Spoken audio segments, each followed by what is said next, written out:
Hello boys and girls, another quick little video from the dungeon. This time, how to open your Yaesu FT747 without breaking the thing.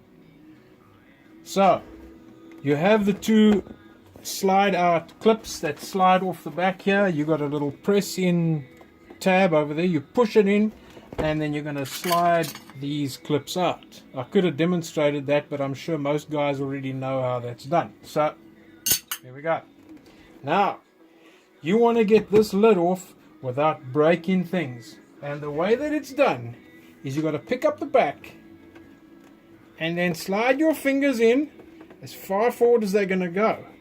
And then once you've done that, you flex this case. You see that I'm flexing it? Lift it up and it's out. To put it back, same thing. You flex the case, lift it slightly, and you line up that center tab with its notch, right? But you flex the case so that these two tabs over here and here